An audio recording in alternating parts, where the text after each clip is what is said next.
Hey guys, it's Sean with River City Woodworks with a quick Sawstop update. You might recall in the last video, I indicated I purchased the Sawstop router table and lift.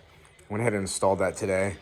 Had to swap out the old extension table with the 36-inch extension, and then installed the cast iron table.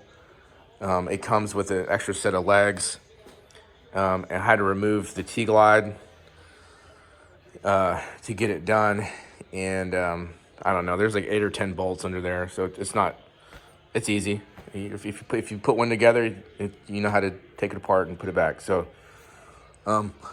assembly wise, for the tape, for the extension and the router table itself, it was maybe an hour and a half, 2 hours. I will say that the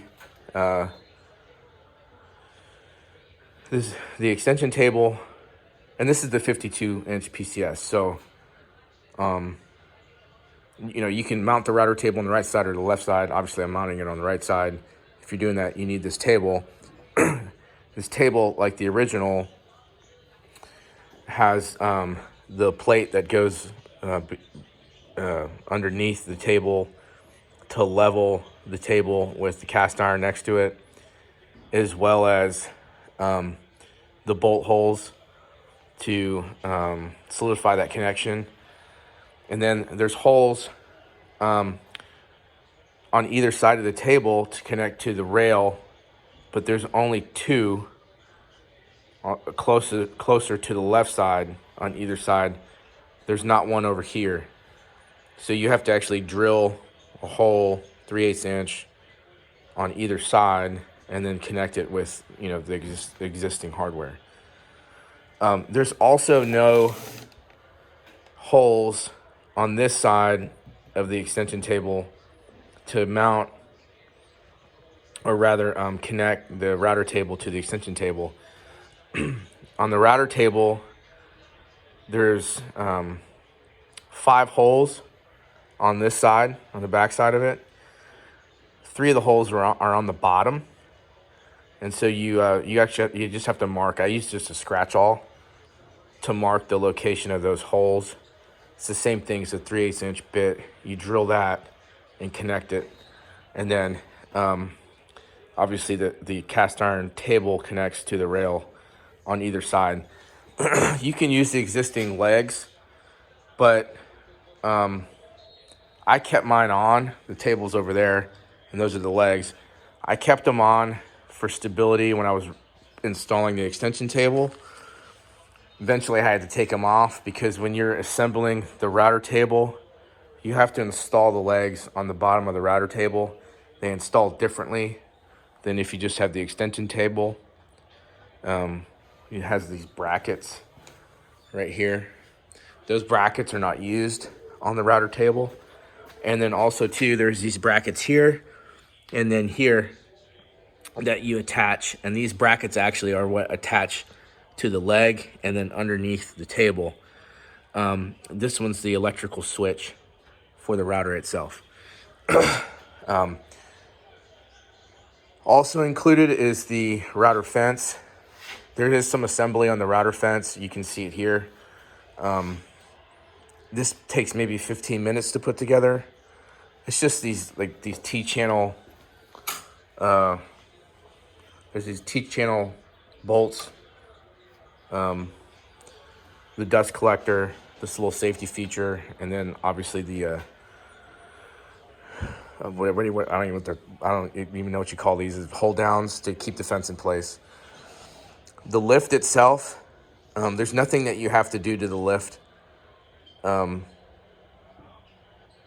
than mount your router to the lift. With the router table come set screws. They're not really set screws, but like leveling screws. There's 8 or 10 of them, and they go in easy enough. I don't have the router table installed yet. The router installed yet because the routers that I have don't fit the clamp that is on the bottom of the lift here. And I'd show it to you, but I would have to take it out.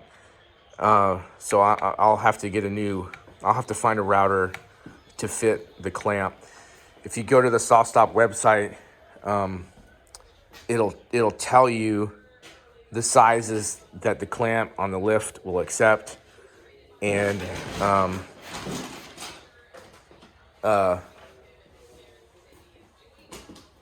but they don't make any recommendations as to, you know, what router they say might be best. So I guess for obvious reasons.